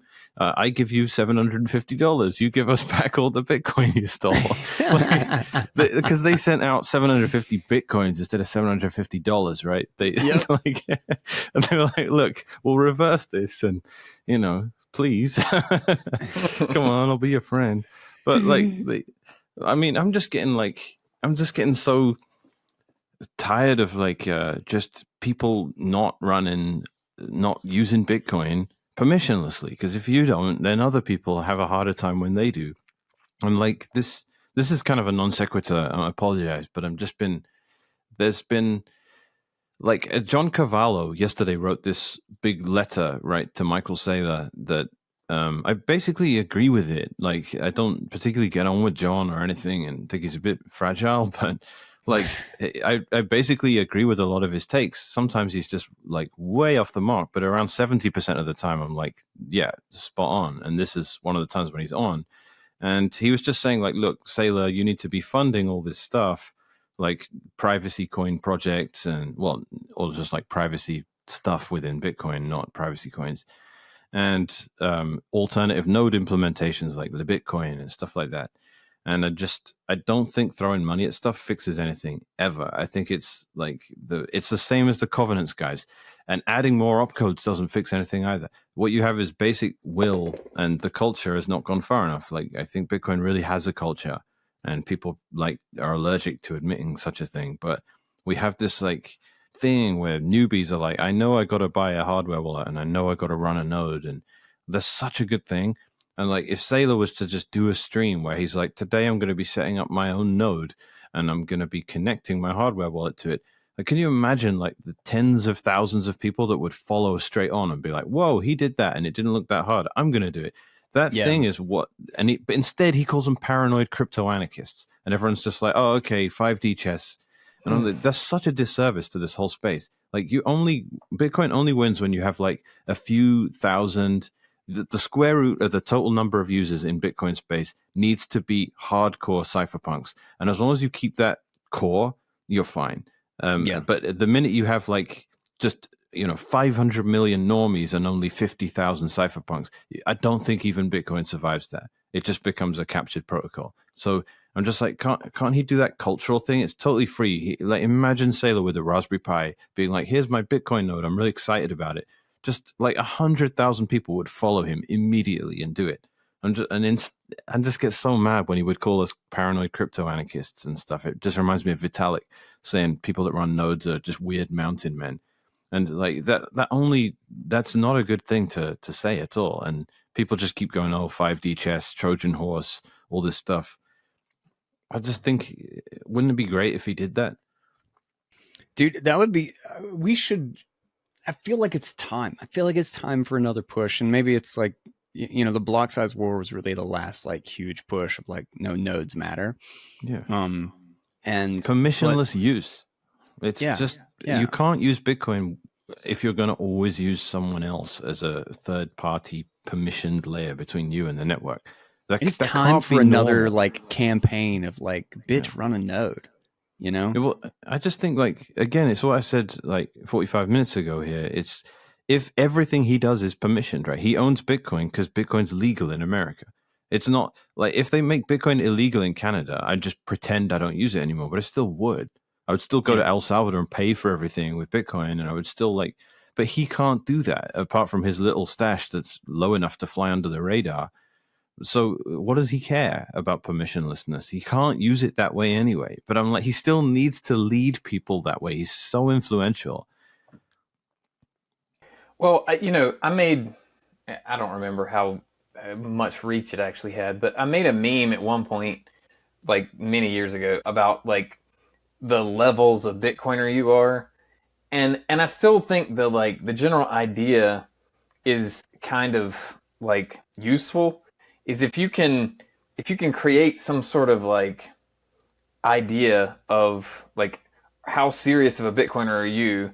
Are you just a holder who, like I don't know, maybe holder needs to be a higher, category or whatever. But like, are you just a newbie and, you have your Bitcoin on an exchange? Are you a holder that, you actually self custody? Are you a super user that has, a node and you're mining or whatever, like, giving people some, because I mean, I think there's a lot of people that get into it, don't even know that there's something else. Like, they don't even know where the next step is. A social meme for how good of a Bitcoiner you are, I think, can have an effect that is super discounted. Like, I completely agree with, and we like joked back and forth. We had like multiple conversations about like, what are the levels and what do you call them, but I actually I'm like not even slightly against that. I think that's actually a good idea of having some explicit, it's kind of like, never referring to non-KYC coins as non-KYC coins, but referring to KYC coins as compromised coins. Like it compromise. It gives your privacy compromised coins or identity whatever the hell. But like what it does is it puts the framing of the default in your favor. And when you can show, or when you have something to point to from a linguistic tool, to say that you're not as good of you're not really a Bitcoiner. You're not getting any of the benefits of Bitcoin. Oh, you're just a layer Bitcoiner. One, you're not even KOCan. You're just Kame. You're just, it's like, I'm Kamehameha Super Saiyan, like but calling people paper Bitcoiners instead of, because you've got an ET, you don't have Bitcoin, it's not real. I think, referring to treating there as being two categories of coins is already an undermining of fungibility. Like, fundamentally, if you buy $1 million worth of Bitcoin on an exchange and that goes to this address, and then you move them to another address, that's already an assumption that chain analysts have to make to say they still belong to you. And you can say, no, they don't. I immediately sent them to someone else, or they were hacked and they're nothing to do with me. And they can come along and say, we don't believe you, we don't find that plausible. But at the end of the day, chain analysis is just assumptions. It's not proved, because Bitcoin Bitcoin is actually fungible. Like, they can impose non-fungible values on top of it. But at the end of the day, they don't know which one's the change address, and they don't know which one's your address or the merchant. They have to assume all this stuff. And that's why I tell people never, ever charge round numbers for anything. In the Bitcoin space, if you want to mess up chain analysis, every product needs to be like $14.32 or something. Well, then you got to mess up Steve's. No, you don't want round Bitcoin. Round dollars are okay, right? Well, no, because they can still use that for, look, if I paid everyone records the price at when you go on mempool space. If you look at a transaction from 5 years ago, it tells you, when you change it to dollars, it tells you the price of dollars back then. It doesn't tell you it right now. And that's quite advanced for them to do that, but it sucks, because if you have a UTXO with like 10 grand worth of Bitcoin on it, and you buy something that costs $100 exactly, and then the rest of it's all change. I mean, it's so easy the change will be, well, not in that example, but the change is typically a random amount. But the thing you bought was like $14.99. Like, everyone knows so they'll know which one's you buying address. Something. So yeah, they can typically the change output will be second. It will be UTXO1 instead of UTXO0, and it won't be a round number. And the thing you bought that went to just a merchant make all of is your a round UTXOs round amount of dollars to begin with. Then all your change will be. I was about to say, both will be round. No, like, that's actually an easy fix that I think is actually superior. Because I've been using Wasabi to pay out people and then receives for that obfuscation, so like somebody else can't just like look and be like, oh, these are your wallets connecting to this, and this is who you just sent money to. But and one of the things I love about it is that, like, if I'm, for what I leave in there that I'm doing month to month, is that it mixes again as soon as it's not mixed, for the change address. But it would actually be really cool is that if I sent out a payment it literally mixed for, relevant amounts. So like if I was sending out like $1,000 payment to somebody, then it created 3 change addresses, each of $1,000, and then the change address or something, so that, I'm using it in round dollar amounts. Well, then I can also treat my like everything that's left over in the same round dollar amounts. And then it kind of looks like I just did another coin join, even though I didn't. I'm just making it really hard to tell what address is what, or what's the payment. I appreciate your service and what isn't. Guy. I got to yeah I got to get going, guys, but I'll let you continue. I'm off to a wedding weekend, so see y'all later. Dude, have fun. Thanks for joining us, man. All right, man. So this is in line with, because there's like a number of different news items in relation to this. And this is something I want to talk about because I think this is another really big thing for where we're going. And I feel smart because this is the way I've been thinking that it was going to go. And I'm seeing it more and more. But Blockstream has launched asset management and now includes Bitcoin funds, and specifically includes Bitcoin-backed lending. Stone Ridge, in their newsletter or their report, basically in no uncertain terms said they were going to be doing Bitcoin-backed lending in partnership with Bakkt. Galloy has just, which they do Lightning infrastructure, has just launched Lana, which is a Bitcoin-backed lending company. And I believe there is actually another one in this that I cannot find right now, but there is another one that is doing Bitcoin-backed lending. And so interest rates are coming down. There's a couple of different interesting. OnRamp just did Bitcoin-backed lending. And so that was actually an additional one that was in addition to the other one that I can't remember. But this is happening kind of across this is becoming widespread. And I think this is really in line with, I really think the beauty of multisig and non-custodial or shared custody financial services is a really, really big deal.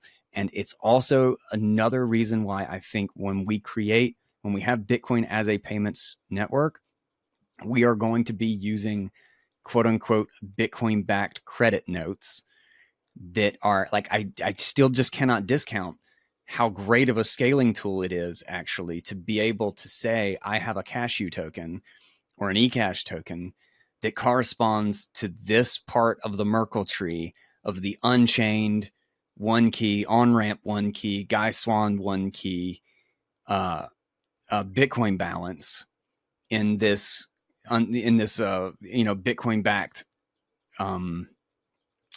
UTXO, or this basically proof of reserves for my eCash.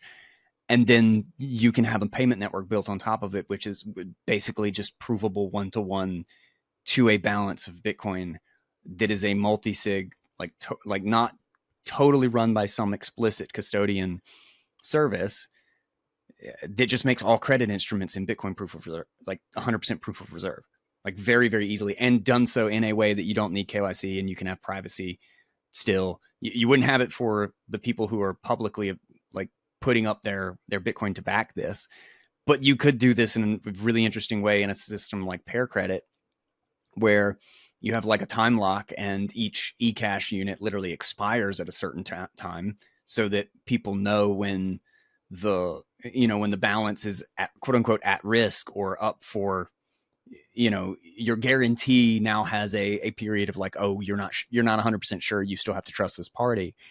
But I really think there's going to be some clever and highly utilized things, because Bitcoin backed lending is is slowly going to become a really, really big market, I think, because people don't want to sell their Bitcoin, and interest rates that you can get are lower than what people expect the CAGR on Bitcoin to be.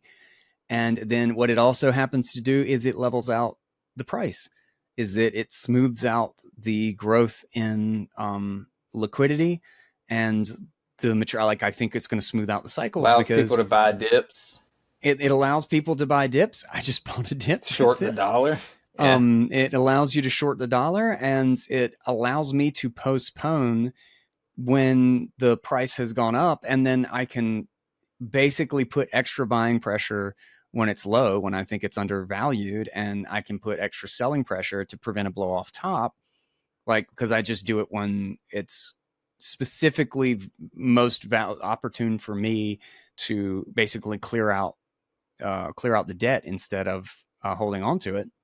You know, if I was expecting to spend 2 Bitcoin on like a house or something, and then I do it as a loan instead, and then the Bitcoin triples in price, and now it was only 0.6 Bitcoin that I have to pay out for the house. That looks like a great deal for me. I've put myself in a great position, and I can close that loan out and put selling pressure that prevents the volatility of that. Basically new liquidity in, because I'm in a futures contract for selling that I can push off for as long as I need to, or as long as I can maintain it, backed by Bitcoin. And I am explicitly creating a market that is over collateralized, so the interest rate is never going to be fake. Like, it's just, I think this is a extremely fucking robust foundation for a financial system that could expand globally and have a credit market that actually is not manipulated. And I think people totally fucking discount how powerful that is. Like, that is an alternative financial system. That is a totally alternative financial system that can scale globally and works literally on basic multisig on top of Bitcoin. And has there been anything clearly else about there's a bunch of different fold? caveats. There's still risks involved, but the risks are night and day different from the risk of current fiat, you know? So Has there been anyway, anything else about the fold credit card? yeah, that's that actually still- part of why I did a loan, not only to be able to buy a little bit of Bitcoin right now, because it dipped, but also because, like, we're just kind of getting rid of all of our credit card debt and getting rid of all of our other credit cards. And then I'm just going to get a Bitcoin, a fold credit card. And then that's just going to be our only one. Is nice. is it out now, or does it mean it, like, what's It is not out. I'm still in line for it. And I'm pretty high up there. So I'll know probably within like a day or two of when they're being sent out. You know, this is if this is available to Canadians yet? I do not know. I know it's not in the EU. Canadians, I'm not sure. They, like, I was into Fold like 5 years ago, and they kept being like, "We'll have Canada this quarter," and I just They kept lost thinking the interest. EU was like right around the corner, but yeah, no. Well, Strike did something in Europe now, right? Yeah. Right. I don't know. It's weird to me because, like, a lot of companies can do everything in anywhere except the US. So when places start in the US, I'm like, well, surely the rest of the world is really easy at this point then. Like, bull Bitcoin is like Europe, Costa Rica, Canada, and France is like, I'm never touching America. No way. Anyway, yeah, I should probably drop off. I should probably drop off too. I didn't really have anything else on my plate really. If there's like one last topic that we didn't do, then like we can touch on it quick. Let's see. No, we hit the Tether USDT. I don't know if y'all want to talk about the IMF loan with El Salvador and like Bitcoin restrictions. I don't really. Did something happen? I didn't They see stopped that. buying for a while. They stopped buying Bitcoin, and now they've started again. And I think that it's not like it's not naive, right? The IMF aren't stupid. They didn't lend it and then just let Bukele do whatever he wants. So they're going to have him on a leash now, it looks like. And that sucks. Like, if he's going to buy Bitcoin more as a country, I think he has to be able to demonstrate that it has nothing to do with the loan. It can't be the funds from the loan, and it also can't be like, it probably goes further than that. It's probably... If you're making a bunch of money from some venture financed by the loan, none of that can go into Bitcoin either. So I don't know. I'm sure there's plenty of strings attached, and I wonder if they like.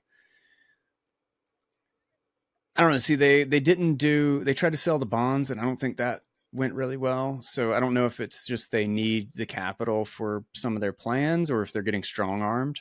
Like I wonder because. It would seem like the whole idea of Bitcoin is to get out from underneath the strings that are attached to all that bullshit, and IMF is just playing their here are our strings game again. But yeah, it's not nothing, unfortunately. The IMF definitely got something in exchange for the $3 billion or whatever it was. Yeah, and it was a marketing hit against Bitcoin. and it looked like they were like, this country is doing too well without us and with Bitcoin, so we need to put a stop to this. And this is a $3 billion expense, but it needs to be money well spent. So it's the height of all evil, and it really sucks that I don't think Bukele is able to really credibly say, it doesn't really affect anything, and it gives us a bunch of money. I don't think he's able to make that claim, unfortunately. I feel so bad for people like John Attack and Bitcoiners like Adam Gibson and people like that. The great Bitcoiners doing great development work and stuff that moved there, that now have to basically watch, like, they've invested a few years of their life into getting set up down there and getting citizenship or whatever. Now they're just like, I don't know. I'd hate to be in that position. Yeah. Man, that's one of the reasons why. And I had conversations with people, and a couple of them said, "Listen, this is Latin America. Like the people from Latin America were telling me, like, this is Latin America. Like, don't rely on one regimes or one leaders, like, conditions or rules that they set up, because the next one could night and day it." And as opposed to like America, where we have a very trustworthy political establishment. Well, see, it's non-volatile shitty persistently. So like, it doesn't get super wild shitty worse or any better. It's a lot more stable. I'm being facetious, dude. Yes. It's a lot more stable. I completely agree, and I would like and retweet your meme on the fact. Yes. But there is a degree of like volatility that the US doesn't quite have. Yeah, I agree. The 2020 stuff was the craziest fucking shift in volatility, like, oh yeah, ever. Oh, yeah. Like, I mean, it's really wild to think about what has happened. I mean, that's my worry too, is that this is not if Trump and what's happening now is not any sort of sustainable shift, it's just a reaction to 2020 that will be short-lived, and we get more volatility, we get back and forth, more and more back and forth, then we just end up with more. I mean, what's funny is that, like, Maine just came out and said that they're not going to send in their federal taxes if Trump doesn't send them some sort of subsidy or something. I'm like, well, shit, we're already getting the Civil War. This is great. It's, I don't know.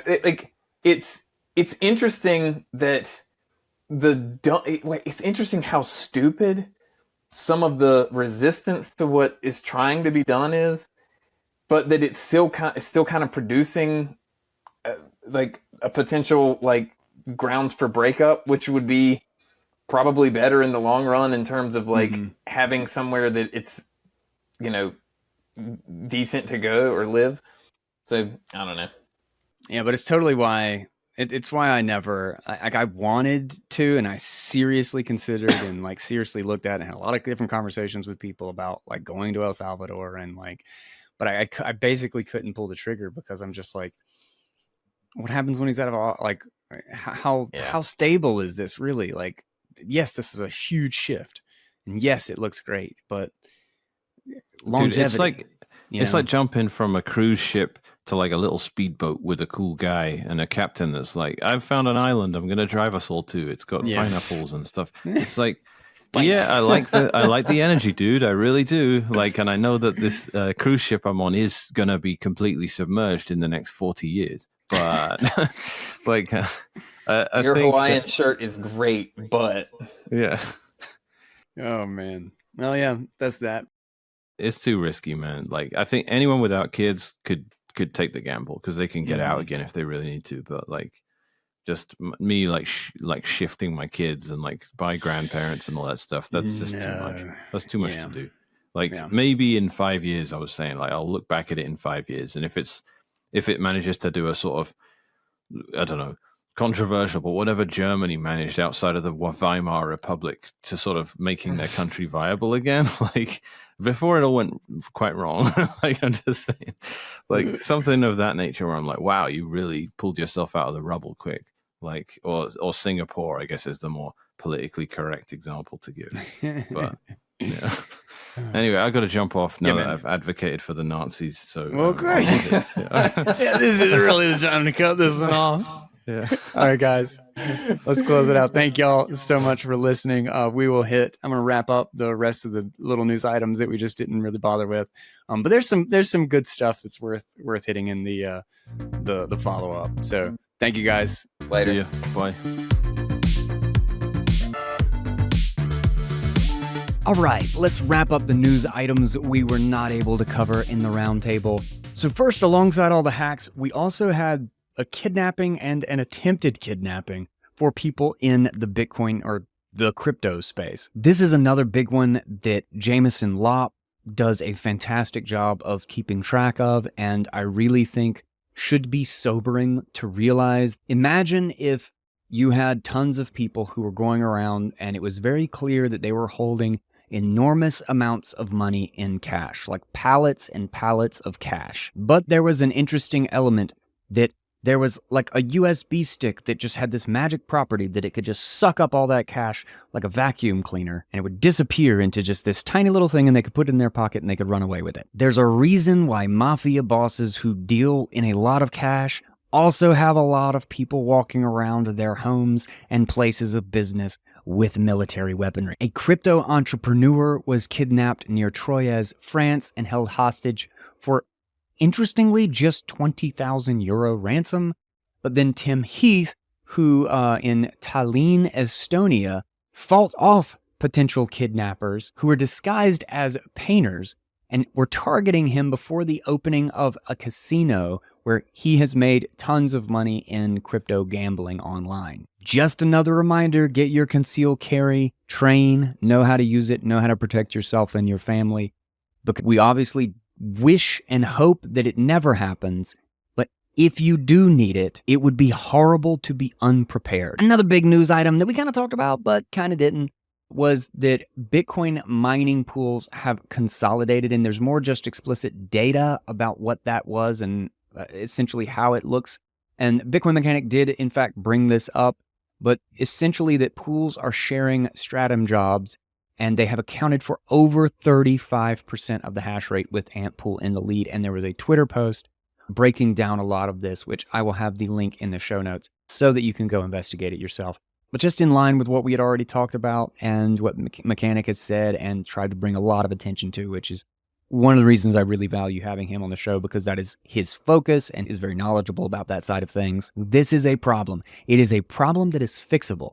It is a problem that is transient if we make the right decisions and we adopt the right technology. And massive, like just kudos to Mechanic, to Luke and them for what they have built over there by making this so much easier and making this accessible. If you own hash power, if you own a miner, make use of it. This is one I wish we had gotten to, but maybe we will bring this up or I'll be doing a guy's take on it.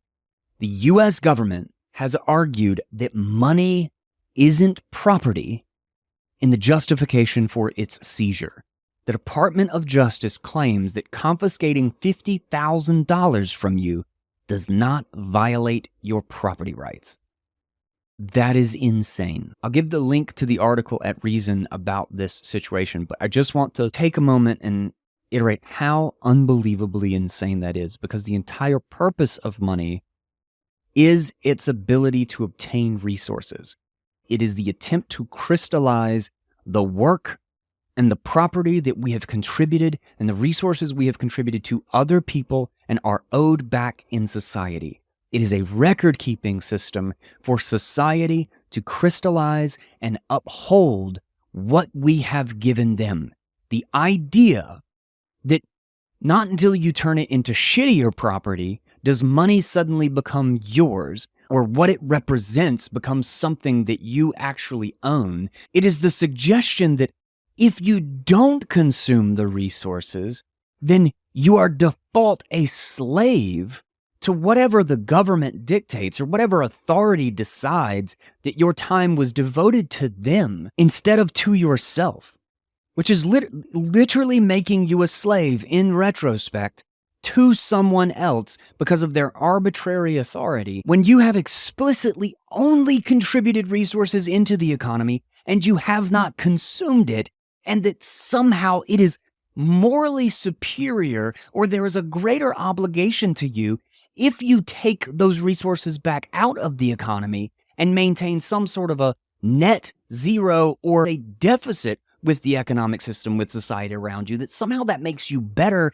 and you obtain more rights by being a greater drain on society and consuming and destroying resources rather than creating it.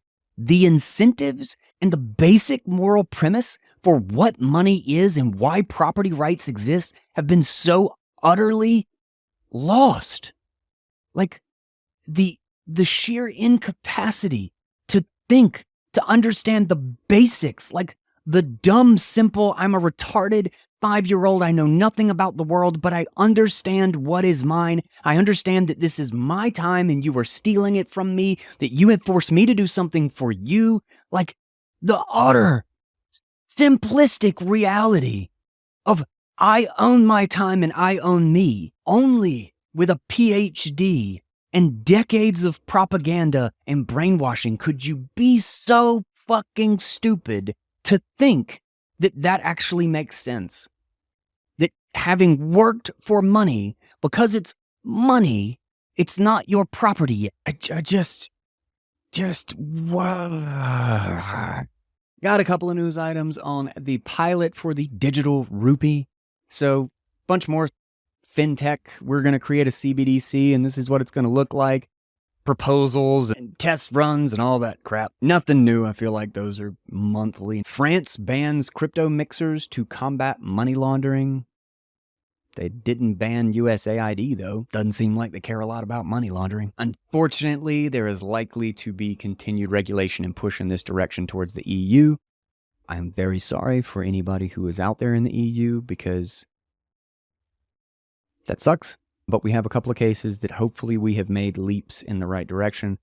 It's one of those interesting things that this fight is always like it gets worse in one path and it gets better in another path, and there's this kind of clash over which has the most momentum and which way are we leaning at any one particular time. And hopefully, fingers crossed, hopefully there is a couple of major decisions or significant pushes in the right direction could lead to a lot of momentum and can potentially reverse or obsolete a lot of these really terrible and stupid laws and practices. So if you are in a position to help, if you're in a position to call a representative or put pressure on it or contribute to somebody's, the Samurai case or Tornado Cash, please do so. I think it's really important that we put up this fight. The cypherpunks have won this war and have won the legal battle multiple times in the past.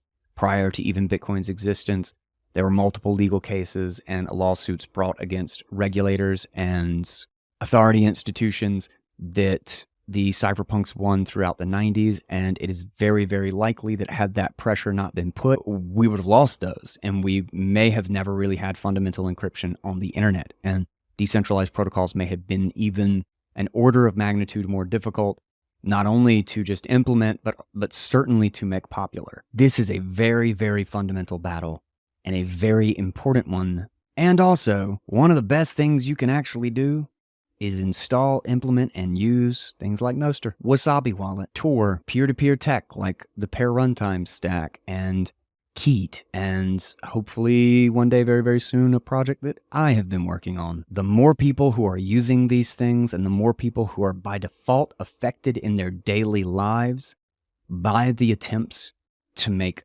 basic software and simple, obvious human rights criminal act, the harder it is for them to keep it up. Let's build and adopt before they get the laws in place. DARPA is launching a pre-crime anti-money laundering program. That's right. The A3ML is going to try to predict that people will commit crimes with money that they will commit crimes with. Sounds like dystopia. Apple has removed data security, an end-to-end encryption tool in the UK, specifically for all UK customers, because the government has demanded a backdoor into the encryption provided by Apple. And instead of Apple providing that backdoor, they have just canceled encryption for everyone in that jurisdiction. That sucks. That sucks. It makes sense. I actually think it's better to just say UK customers, you don't get jack and you don't get the encryption than it is to give the UK government a backdoor. If that is actually what has happened, it's at least being more open about the conditions and about the situation itself. If you're given a backdoor, they build in a backdoor for the UK government, not only does it just make the entire system weak and the encryption itself arbitrary or irrelevant, but it gives this facade. We don't know what they are sharing with the government. We don't know what they are doing behind the scenes. We do not know what power or privacy or sovereignty we have lost. It becomes ambiguous and sinister, and I just think they actually made the right move, aside from the fact that they haven't put up a fight and they haven't sued them, but in the context of, quote, fine, we'll comply, I think it was better to end it, and the users may hopefully realize how important this issue is and seek alternative situation, or seek an alternative option that does provide encryption, something that is built into the app or does not have a centralized platform in which a backdoor can be provided at all to the government and makes them think differently or think twice about what they install and the privacy they have with their software. Maybe it doesn't. Maybe it does. I don't know. We'll see. Most normies are hard to convince of anything of use anyway. Here's a good one. Molvad has added Lightning payments with a 10% discount. That's pretty cool. Breeze has secured $5 million to expand Bitcoin Lightning payment integration, which is really cool. Galloy launches Lana. Oh, we already talked about Bitcoin-backed lending, which is just really cool to see all of these, the successful and kind of slow-growing foundational tools, and not only payment and Lightning infrastructure, but also just the general financial and multisig infrastructure start to layer on to the guarantees and the security that they have in their kind of foundational tools, layer on new things on top of it. And I think that's going to be a really interesting way to watch things grow and expand. What can you get after you have a multi-sig, fully reserved lending platform? What can you do after you have a highly liquid and adaptable Lightning payment infrastructure, etc.? There's going to be a really fascinating maturation of the ecosystem in the next couple of years. Brains Mining has introduced the Brains Solo Pool, which is really cool, designed for independent miners. So if you have your Solo Satoshi or your BitX or something like that, definitely something to check out. And I haven't really dug into it yet, but I've got it saved to do some digging, and maybe we'll cover it and talk about it on the show at some point. Rumble has announced a Bitcoin and Tether wallet for creators. Another thing I really want to dive into. I'm really excited to see Rumble begin to embrace this and potentially embrace Zaps and go the Nostr way. Not necessarily that they're integrating Nostr, but that they are seeing what the capacity and the potential of this technology is to integrate payments that cannot be stopped, and what their platform could provide that could really, really make them a differentiator from something like YouTube or the more censored and more quote-unquote mainstream platforms. Another one on Brains, actually, is they are open sourcing the BCB 100 mining control board. This was for the design for the Bitmain S19 series and the mini miner, which I didn't even know about. I don't know about the mini miner, but that's just really cool to see more hardware. Again, open sourcing of hardware and the more availability in alternative builders and manufacturers is a really big deal. And yes, it's just the control board, but that's a really important piece of the puzzle. The more open source we have, the more available and visible everything is into the mining stack, the hardware, the manufacturing, the software, all of it, the better, the more decentralized, the more robust, and the more competitive the entire market is. And that should wrap us up. I hope you guys enjoyed this one. We had a couple more little items, but I don't really care. Some shit about Taproot Wizards, Trump. Since this, and I don't have time to talk about it, so I could say all sorts of stuff about the quote-unquote shitcoin reserve that Trump just tweeted about. But we don't really have the time to get into it, and I would also like to discuss this with Mechanic, with Steve, and with Jeff, so that will have to go into the next episode because we had already recorded literally a day before that announcement happened. So don't forget to subscribe to Bitcoin Audible and catch the next roundtable episode if you want to hear all about it. Check out Blockstream and the Jade Plus hardware wallet, 10% off with code GUY. That is my name. do wear it out. You can't wear it out. It's just that good. And of course, a non-custodial on-chain and Lightning wallet that just works, is intuitive, and has a wonderful UX in the BitKit Lightning wallet. Links and details to both of them are right down in the show notes. And thank you all for listening to the show. Thank you all for subscribing. Shout out to the Audionauts and everybody who zaps on Noster and boosts and shares on Fountain and StreamSats. You guys, I love you most. Because sats, the sats are the way to my heart.